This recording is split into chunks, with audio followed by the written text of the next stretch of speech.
Time for State of It with Selwyn Manning. Thanks very much to livenews.co.nz. Selwyn, good morning to you.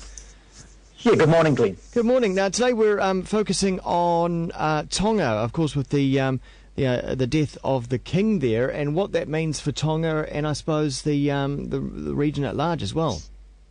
Yeah, that's right. So the king, King George Tupou the Fifth, he passed away last weekend on Sunday, and what it has done is once again put Tonga into a situation of uncertainty, Glenn. Yeah. The replacement king, the heir, is his younger brother, who happened to be the Prime Minister of Tonga between 2000 and 2006. Now, if we reflect back to that period, the monarchy was still very much in control and very much hands-on all the affairs of Tonga. And this younger brother, who now finds himself to be king, was not one who performed particularly well in that position of prime ministership.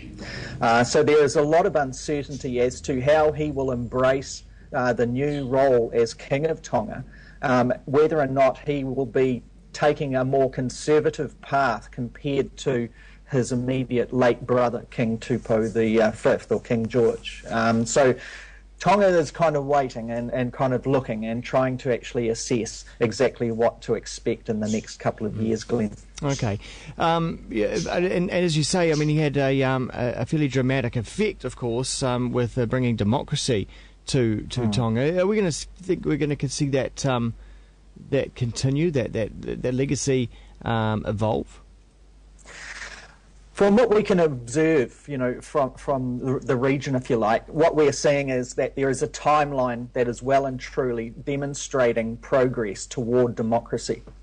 From where we were, let's just look over a 6-year time frame. Right at the beginning of that, we saw signs that Tonga, the monarchy and the nobility, was preparing to allow some sort of commoner control over certain aspects of the political spectrum. What we saw there, for example, was while the Tongan king, the late Tongan king, King Tupou the Fifth's father, still had very much a hands-on. Everything that went down was basically his decision. He restructured in 2006, prior to his death, the makeup of the legislature. Now, without going into all of the detail of that, what it meant was he basically encouraged his son, it appears, to resign the prime ministership in 2006. And for the first time, the old king appointed a commoner into the position of Tongan prime minister. And that commoner was Fred Savelli. Now, the signals were there. The old king passed away. King George came in. Tupou the Fifth came in. He was one who really, he was an interesting kind of monarch in a sense. He enjoyed a cultured lifestyle.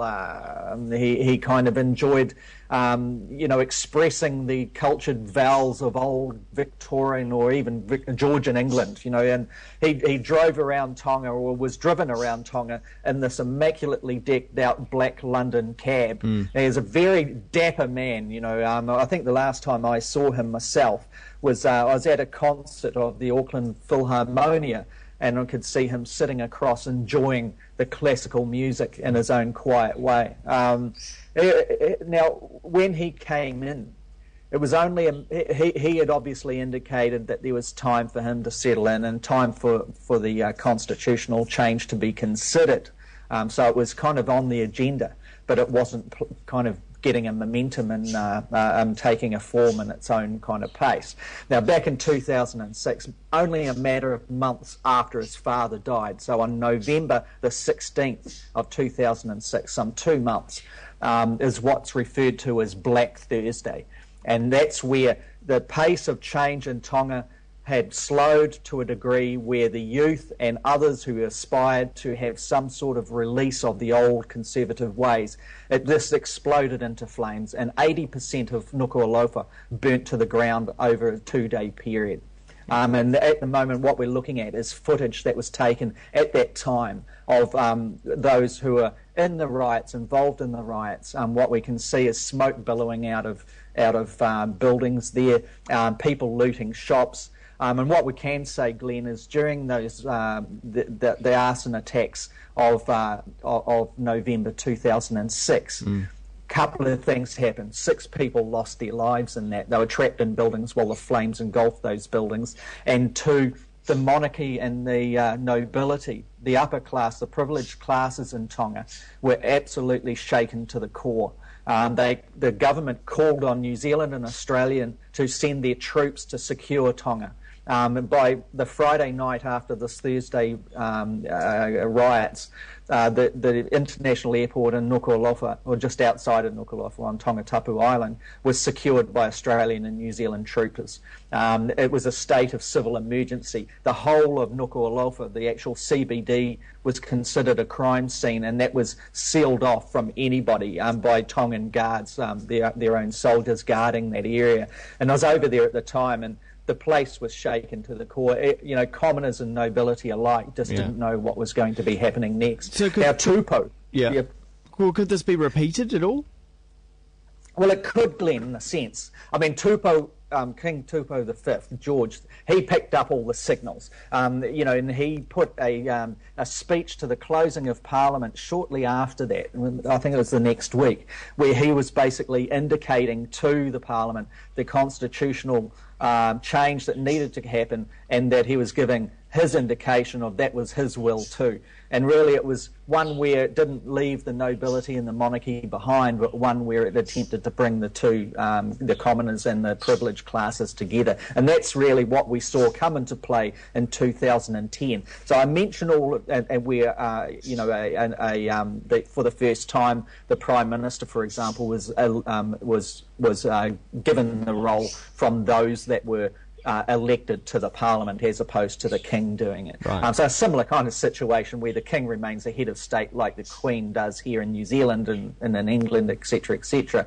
Similar kind of situation, but there's still a long way to go. Now, he was very much a liberal in that way, and very much one who encouraged things to take place within the parliamentary spectrum, as opposed to being ordered from the monarchy side. The new guy, who's taken the name of King Tupou VI, now he's been the Tonga's High Commissioner to Canberra in Australia for some time, and there's hope that he's learnt from the past mistakes, that as the new king he will actually embrace a way forward for Tonga where the constitutional reform is allowed to continue at the pace that the legislature demands. But while embracing the old traditions of Tonga through the monarchy. If he does not do that, to answer your question, so it's a long way to get there, but answering your question, yes, you can see in Tonga that if the pace of change is arrested, and you've got to remember in this Pacific Island state, pace of change is very considered and from New Zealand and Australian point of view, quite slow. If it slows in any way or it alters its course, then you can tell that there will be another signal, whether it be political or civil, but a crisis would develop. Well, you can find this chat as a video once more up at livenews.co.nz. Selwyn Manning is also on Twitter as well, twitter.com/Selwyn_Manning. Thanks very much. We'll talk to you next week. Okay, take care.